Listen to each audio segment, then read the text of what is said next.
Santa Rita Jail near Oakland, California is the 5th largest in America.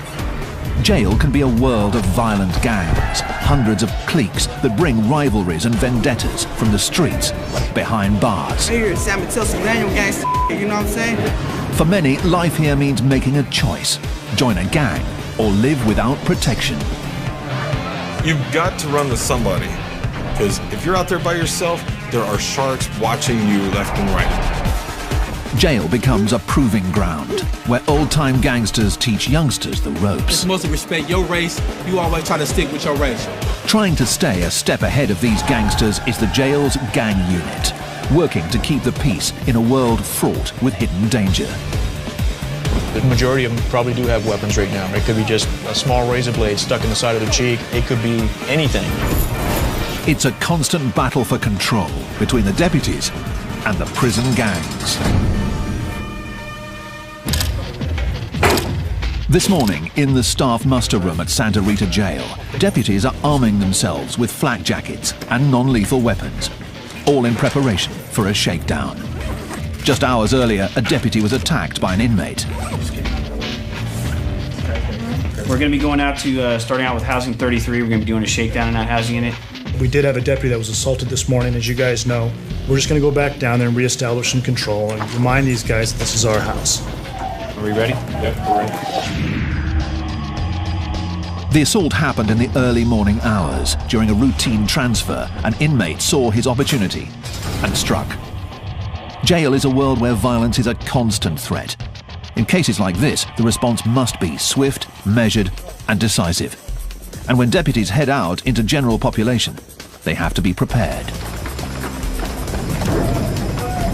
Inmates may resist or fight back.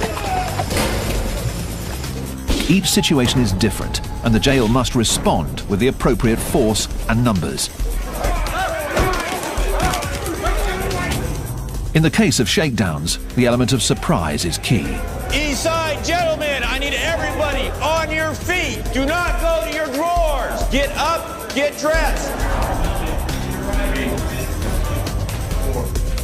Searches like these are a fixture of life here at Santa Rita Jail.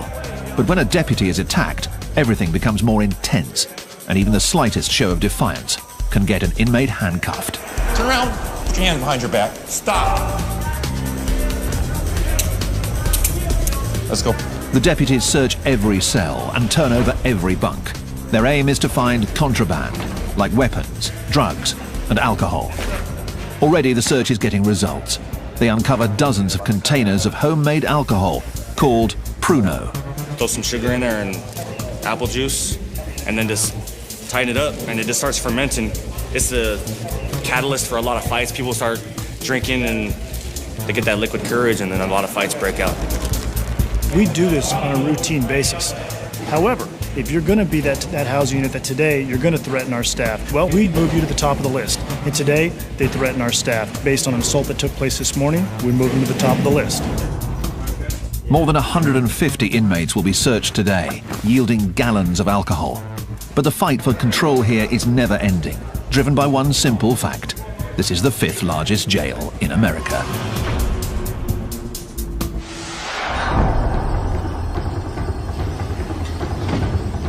Alameda County's Santa Rita Jail near Oakland houses 4,000 inmates. 18 housing units stretch the length of the sprawling facility, a full half-mile from end to end. There are 2 wings. The east side has protective custody units and minimum security dorms that house more than 300 inmates. On the west side, maximum security inmates are housed in double-bunked cells, and administrative segregation units hold problem inmates on lockdown 23 hours a day. As many as 60,000 inmates pass through here each year, creating an ever-changing inmate population, and the threat of violence is always present. Heightening that threat is a stark reality. 40% of Santa Rita's inmates come from Oakland, and Oakland has a serious gang problem. Down in the East Bay. A barrage of bullets. Another deadly shooting in Oakland. We got the 9. The gangs here have contributed to a violent stretch in Oakland. More than 100 murders 4 years running, and over 22,000 violent crimes. It all adds up to a steady stream of fresh arrests, headed straight to Santa Rita. Barrio Pontes 13, Eastside Sound, Shark Ride. The streets of Oakland set the tone here, and roughly half of the inmates have gang affiliations and often bring vendettas and rivalries with them from the street. Keeping control means constant vigilance that begins the moment inmates walk through the door. Deputy Terry Carson is working at the intake area, known as ITR.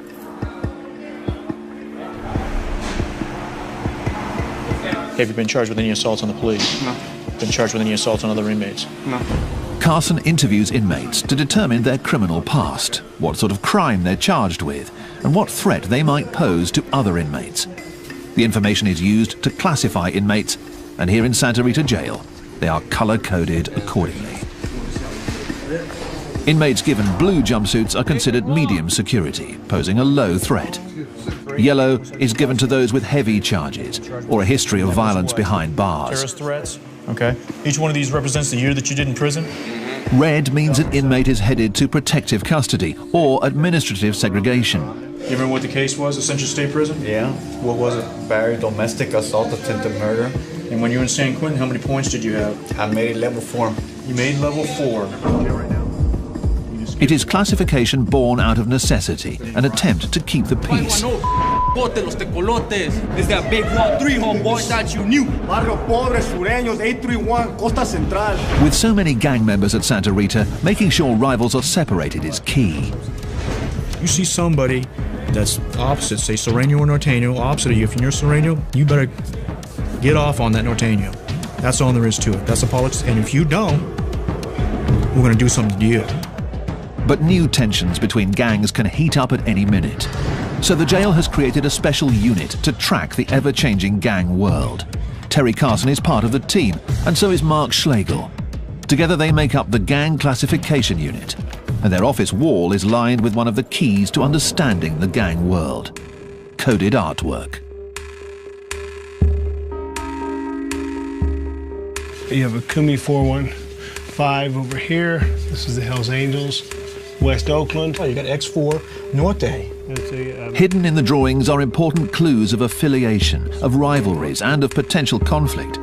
It's all part of a story that translates to the history written on the inmates themselves: tattoos. Bistro Sur 13. Fremont SPL gang. When these guys come across the counter, you'll see this same type of artwork on their skin. So they tell me a story. 14th letter of the alphabet, which is N, which stands for Norte. You'll also see 14 on white supremacist guys, but that means totally different. These guys don't put this stuff on a piece of paper or on their bodies without a reason or a story behind it. Decoding the story may be vital to keeping the peace here behind bars, but the gang unit serves an even greater purpose. They are building a record of each gang member, one that will follow them to prison or back out onto the streets. It's valuable intelligence that gets shared with corrections and police alike. But the challenge for the gang unit is daunting. There are hundreds of cliques and gangs in California, and on any given day, behind the walls of Santa Rita, many of them are represented. You got Border Brothers, you got everybody, Paisas, blacks, whites. If enemies are housed together, violence will follow. And right now, in Maximum Housing Unit 6, is a graphic reminder of that reality. Crime scene cleanup is already here, removing the remnants of a violent fight that started just hours earlier. Yeah, we had just opened the doors for dinner feeding. An inmate ran down here from cell 14, entered the cell, attacked the other inmate, had a razor blade attached to a short piece of plastic, tried to slice him on the facial area. The injured inmates have been taken to medical, where the attacker may face charges for assault. It's still unclear whether the fight was gang-related.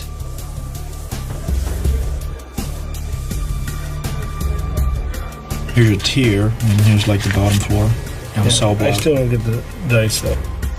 The unit is under constant pressure to get it right, to decode thousands of pieces of intelligence and gang writings. It's blood, but it's blood.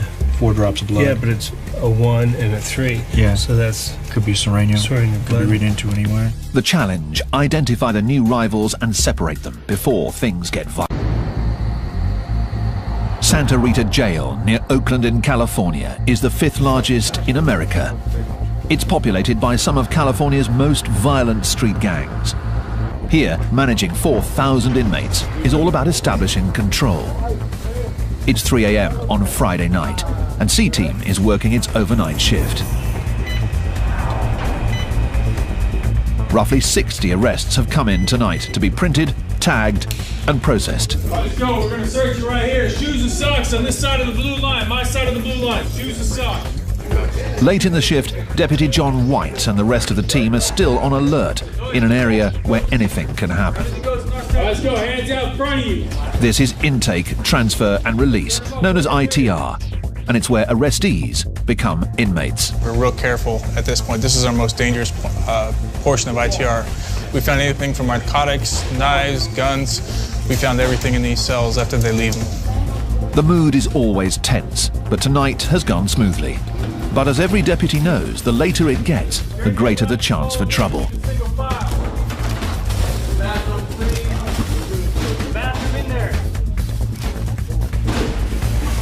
We're roughly 10 hours into our shift right now. Every minute, every second, you have to be attentive to all your surroundings.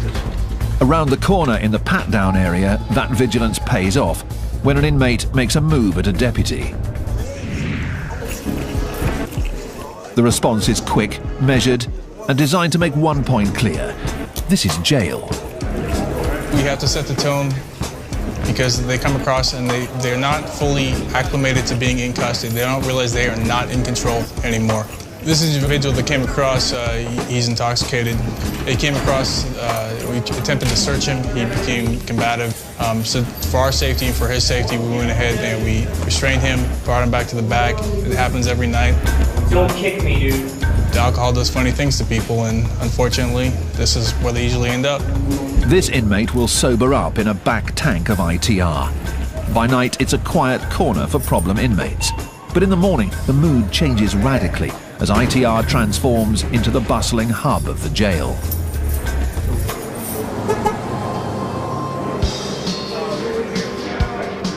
There are more than 30 tanks here, and on average, 400 inmates move through here each day. On busy days, that number goes as high as 600. Every inmate on their way to and from court, headed off to prison, being processed or released, comes through these halls. Gentlemen, make room, we'll be leaving shortly. Control is key here, but can prove difficult in an area where the deputies are outnumbered.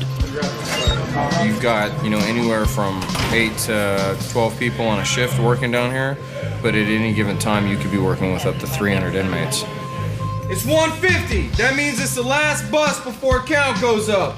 So let's get it done. Noise checking. With so many inmates to keep track of, on busy days the system backs up. That can create tension, especially in the larger tanks, known as the bullpen. Typically there are less than 20 detainees in here. When deputies fall behind, that number rises, and the bullpen heats up. On a hot day in the middle of July, you open the door and it's literally like a sauna hits you in the face. You can feel the moisture in the air. It's kind of like when you open up your oven at home after you've cooked something. I mean, the more bodies that are in the tanks, obviously, the hotter it gets in there, the more talking going on, and tempers tend to kind of flare sometimes. It's all concrete, and you just sit in there, it get hot, the vents stop blowing hot air, it's stanky, people farting and complaining, and next thing you know, somebody say something, and there it go, boom. It's like fire to gasoline. That's all it takes, you feel me? Open holding tanks are used at jails across the country. With a mixture of inmates all on edge, the atmosphere is tense and flare-ups are imminent. Away from the deputy's view, fights can break out at any moment and escalate as other inmates within the tanks become involved. Stand by, gentlemen. I'll be right back. The ever-present threat of fights keeps the pressure on the ITR staff. Inmates can't avoid the bullpen, so it's vital that the deputies get them out or back to the cell houses fast. Does everybody know the rules? As the day comes to an end, Deputy Scott Brandon moves more than 60 inmates back to the units. Right shoulder, right wall, single file line. The second rule. Shut up. Please be quiet. With the inmates unshackled, there's one basic goal: keep them moving. You want to kind of keep them going in the same direction with a minimal amount of distraction. So if you can get them moving all in the same direction that looks like somewhat of a straight line, then to me you're doing your job and you're getting it done. Because the whole goal is not to get into a fight with everybody you see. It can't run like that. And the long and short of it is, these aren't children, these are grown men. So they're gonna act the way they're gonna act. For inmates, leaving ITR marks the end of a long day. But for those returning to cell houses like 34, the stress is just beginning. Talk and get you talk some gators, close the book. Won't you take a closer look? Closed casket pressure cook. And I'm the peer pressure that your teacher talking about. Toss a off the tier to teach him not to run his mouth. And I'ma run with it. There are 328 inmates here, the maximum allowed, and just 2 deputies overseeing them all. During free time like this, known as pod time, it's loud, crowded, and governed by a code set by the inmates themselves. Inmates like Chris Card. It's mostly respect your race. You always try to stick with your race, you know what I mean? In this particular pile, we got the black hole where we're sitting at. From this bunk on down, we try to keep it all African Americans. And toward the middle, the other diversities, they break up into different sects, you know what I mean? It's a separation that is stark and visible throughout the cell house, a racially divided world that inmates believe promotes the peace. Yet the racial divide here hides a more deep-seated separation. In this dorm, as with most cell houses here, the gangs are watching. Every table, every staircase, every phone is territory to be marked and held, much of it claimed by the dominant gang, the Norteños, who have their own bylaws and codes. Rules followed by former gang members like Lucky. Everybody has a role, okay? It's like a body, you know? Like, everyone has a role in the gang. Everybody does. Because no matter if you're way up here or way down here, you're still contributing something. Say that there's a cell right here, okay? And this door opens 27 times a day. My job is to be in this cell and watch that door. And I jot down every time that door opens. Okay? That's my job. I'm part of something. I am doing something. When you're in a gang, in a Norteño gang setting, it's by law you work out. If you don't, you will be disciplined and you'll be dealt with accordingly. That's the way it is. The gangs and codes here provide a structure, making it both a jail and a recruitment ground. Though inmates claim that segregation keeps the peace, fights do break out. And when this happens, it's each race and each gang for themselves. Me, my understanding, all my we gonna rock. We go down, we gonna rock. Ain't no hands down, no question about nothing, man. If it kick off, man, we finna get on top of your helmet, man. Straight up, take no prisoners, cause you ain't about to, I'm not finna go home in no bag.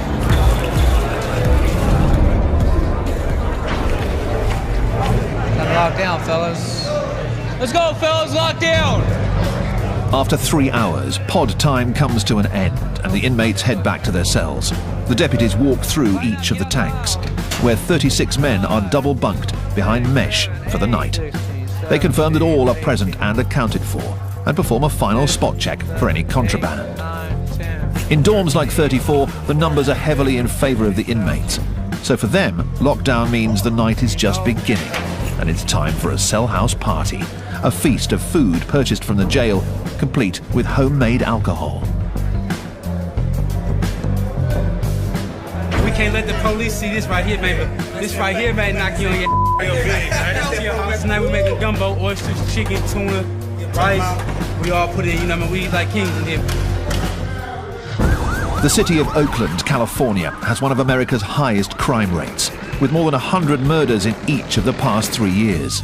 Police are investigating Oakland's third murder of the weekend. 40% of Santa Rita's inmates come from Oakland, and many of them are in gangs. It's the first stop for the accused on their way to trial. But with thousands of repeat offenders coming through the door each year, it also serves another purpose. Santa Rita is like a training ground for prison. On the jail's east end, Dorm 34 is heading outside for a weekday ritual. Yard call. All 328 inmates are out together, and while it may seem like a time for recreation and games, there's much more going on. than meets the eye. From the guard tower above, deputies Mark Schlegel and Terry Carson of the Gang Classification Unit look on. Being able to sit up here and watch people work out in the yard, you can see if there's tensions going on, who's got some authority, and who the bodyguards are. As you look down here, you can see that all our Northern Hispanics are down here at the end of the yard doing their workout program, push-ups and all the different types of exercises they got going on, and then talking about business at the same time. And they're positioned in certain places to keep an eye out of what's going on, you know. If you look down there, you see a guy, he's all by himself, standing by them pull-up bars right down there. See how he's standing there with his back to them guys working out? He's standing guard. The yard is all about territory. Different gangs carving up their own sections, their own turf. Norteños control the handball courts. Black gangs rule the basketball court, and other Latinos on the volleyball court. The yard has a strict set of rules set by group leaders. What you have is you have every faction out there. You have Black, BGF, Blood, Crip. You got the Northerners and the Southerners. You got Whites. I don't want to deal with nobody else, no other race. They're not going to get in my way. You're not going to step on my game. You know, that's it. You stay on your side of the grounds. I stay on mine. You cross my ground, it's over. You know, I will kick the yard off. I don't care. The rigid structure can be seen almost everywhere. And in a jail dominated by gangs, going it alone seems a difficult option. You've got to run with somebody, okay? Because sooner or later, you're gonna get caught up in a situation where who are you gonna turn to? Yourself, you know? Because if you're out there by yourself, there are sharks watching you left and right. They're gonna come and try to use you. They're gonna come try something to get over on you. That's how it works. And these guys, I would say a good majority of them probably do have weapons right now. It could be just a small razor blade stuck in the side of their cheek, or it could be, you know, a toothbrush that's sharpened down in their sock. It could be anything. The threat of violence is just one part of life on the yard. For inmates headed for serious time, the yard is also a proving ground, and the lessons learned here are carried forward to prison, where the stakes are even higher. Many of California's most infamous prison yards are dominated by hardened gangs, and their clashes can be deadly.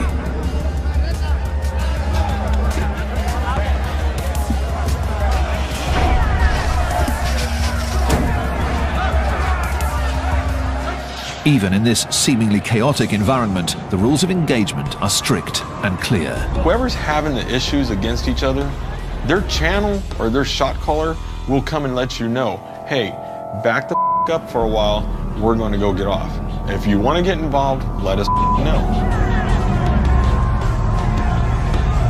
You have to know who's who over or who's helping who out to know when it's going to jump off. But you can pretty much tell. I mean, you'll see it. You'll see the grouping up. You'll see everybody getting in position, and then next you know, it's mayhem. This riot at California's Pelican Bay prison probably started after tensions built between rival gangs. The conflict lasted for more than half an hour as corrections officers tried to regain control. In the end, more than 20 inmates were injured. The threat is always there. You could walk past some guy and look at him just like, you know, the sun be in your eyes, and you look at him with your eyes like, you know, and then he'll run up on you. What the hell are you looking at? Nothing. Oh, I'm not nothing. See, and it could go just a domino effect of, you know, you're just saying the wrong things. The constant threat of violence has created a surprising shift. Gang members behind bars are turning their backs on gangster life. They're called dropouts, and they make up more than half of the inmates in protective custody here at Santa Rita. And Brian Curlis is one of them. Leaving gang life behind is no easy task. Curlis is in on a parole violation and is waiting for his sentence, which could mean a return to prison. He has a coveted job as a pod worker, but his criminal record makes him a 3 strikes candidate, meaning a new charge could get him a life sentence. And as a former gang member, the aggressive mentality runs deep. It's like now I'm a worker here, and I tell people straight up, if you don't like the way I'm doing something, here's where I live. Come and see me at breakfast, you know? don't have no problem with it. But at the same time, I don't want to get in a fight because I'm a 3-strike candidate, you know? It's like, I don't know.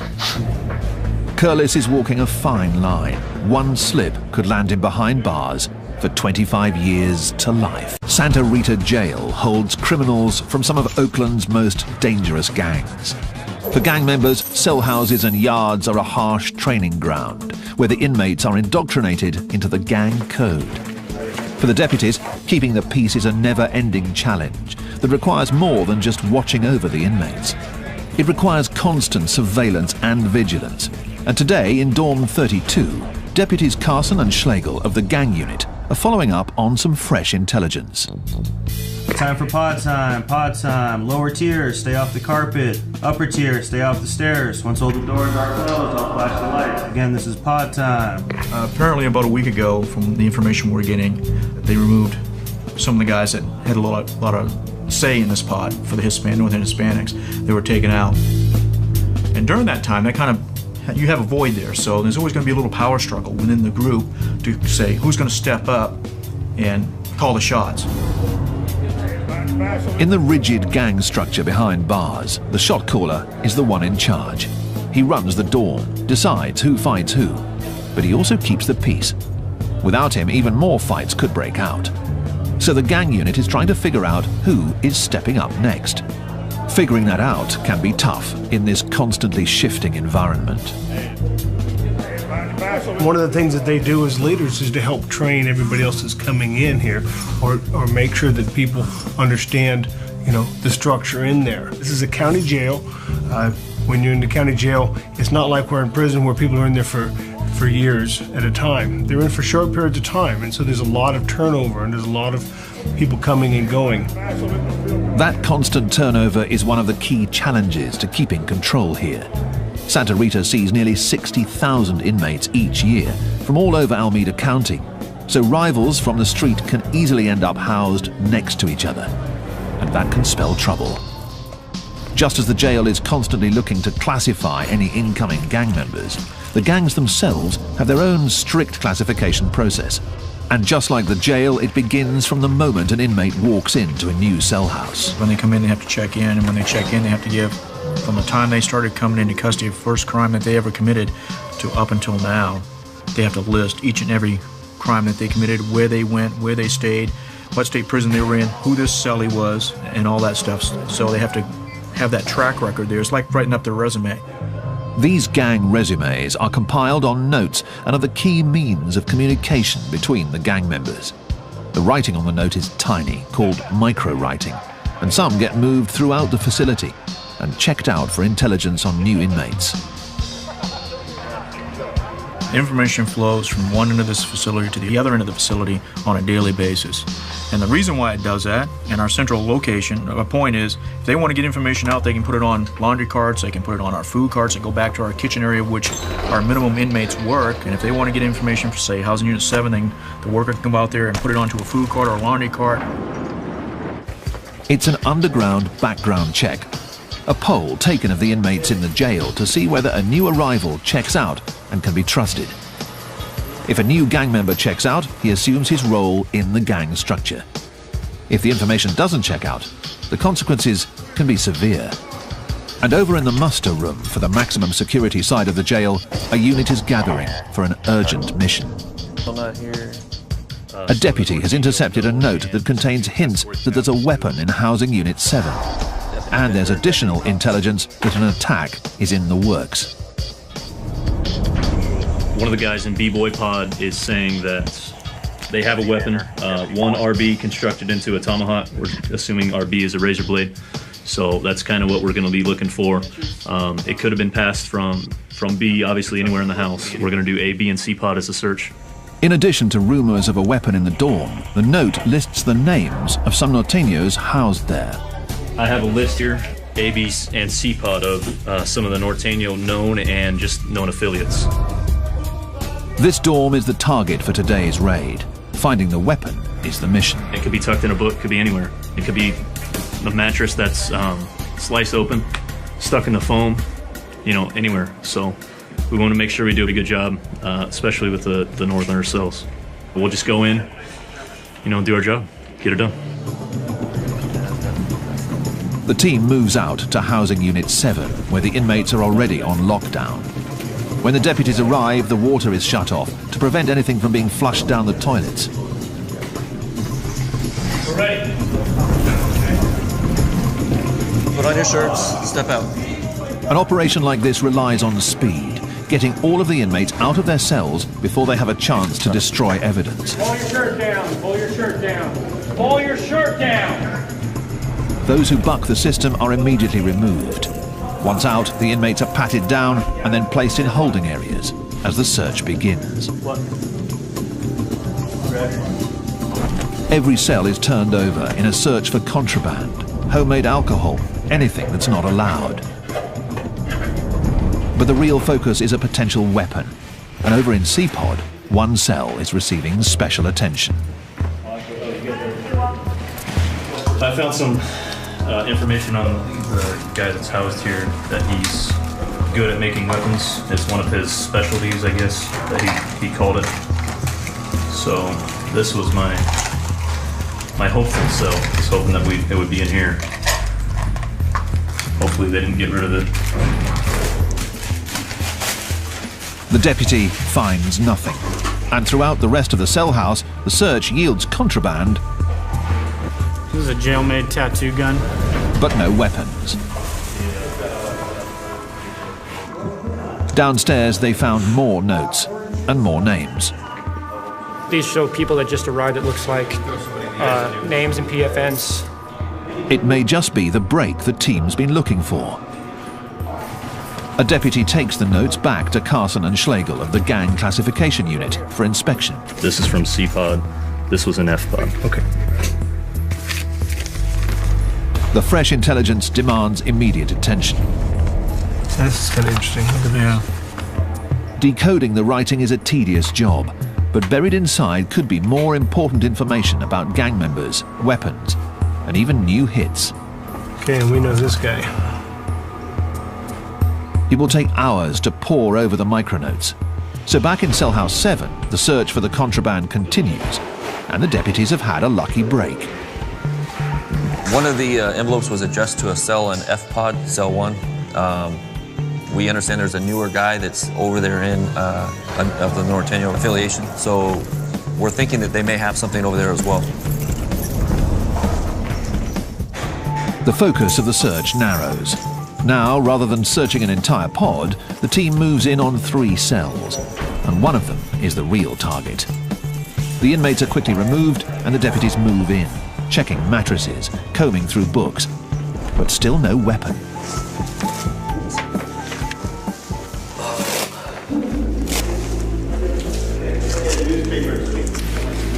Out in the common space, a deputy spots something wedged under the television.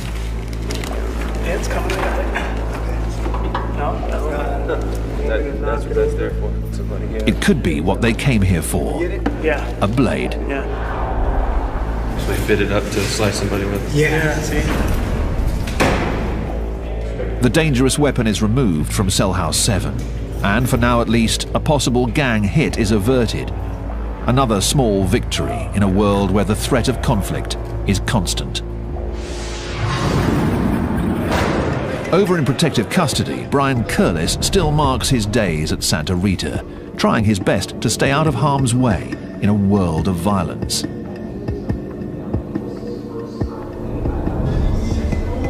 Curlis is on a parole violation, but has turned his back on gang life. It's a decision that makes him a constant target, even here in protective custody. I don't think you're any safer here than you are on the main line. At any time, anything you do, you sit at the wrong table, you use the wrong shower, it could get you hurt. Gang members despise dropouts. They are traitors of the highest order. That makes them targets wherever they go, especially behind bars, where gangs set the unofficial rules.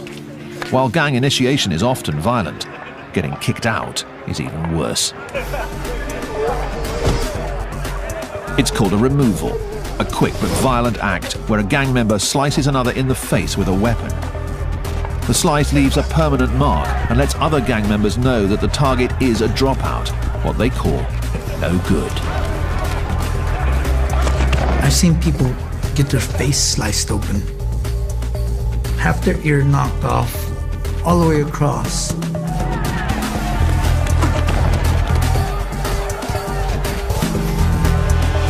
be a dropout, you know, it's like you're hated. You're hated a lot. People literally 100% want to kill you. By being placed in protective custody, the dropouts are already marked by the red jumpsuits they wear. So far, Curlis hasn't been attacked, but anything's possible in jail. This is something you got to deal with, you know? As you get older, you get wiser. If somebody starts assaulting me, I'm going to fight back. You know, I'm going to defend myself to the fullest. You got to be stronger than the average person around here. Curlis will soon find out his sentence. Until then, he's constantly on edge, always looking over his shoulder.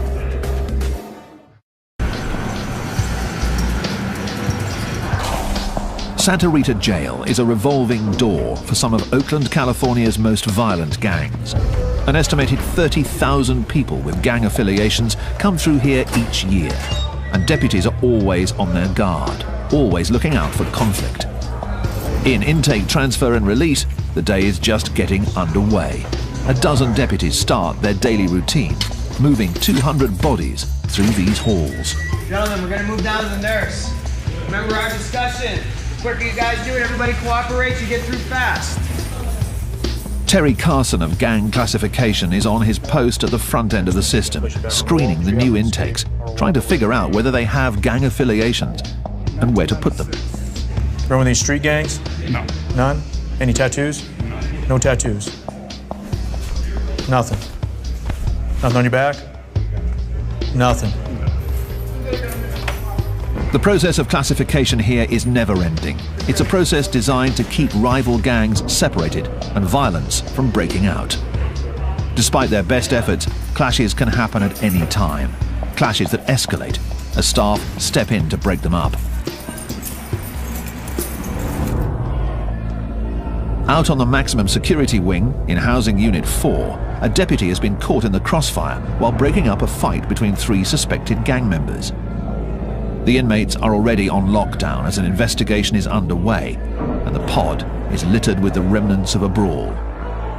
The deputy on duty is still shaken after having a chair thrown at him. In search of the pod after the fight, all inmates were searched and jail-made weapons were located within the pod. It makes you think when you go running in there to protect these guys, if somebody's gonna stab you and or hurt you also. It could be a trap, you never know. In an isolation cell, the inmate who threw the chair is still being questioned. Threw a chair, threw a couple of chairs actually. To what? Protect yourself? Yeah. The door closed. The deputies suspect that the fight was between rival gangs vying for power in the cell house. Since a deputy was involved, the punishment is stiff. This inmate may face new charges and more time for assault. Assign me a charge? Really? Yes, you are.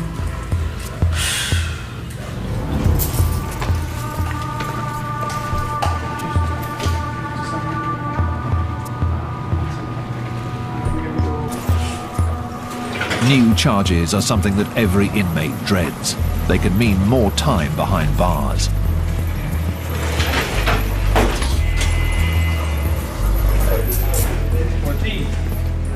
Former skinhead Brian Curlis is trying to steer clear of getting new charges of his own.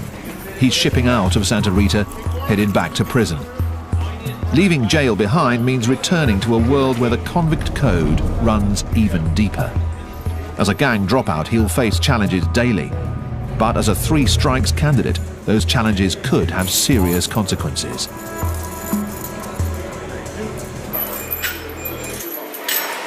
I have too much violence on my jacket to where if I even slap somebody in prison for mouthing off at me, I could do life, you know, but I'm a dropout right now. I've gotten out of it because what am I gonna do? I look back sometimes and I think to myself, man, I've screwed up. Never mind, hold on. I screwed my kids up. going through this, and it's just crazy, you know? So.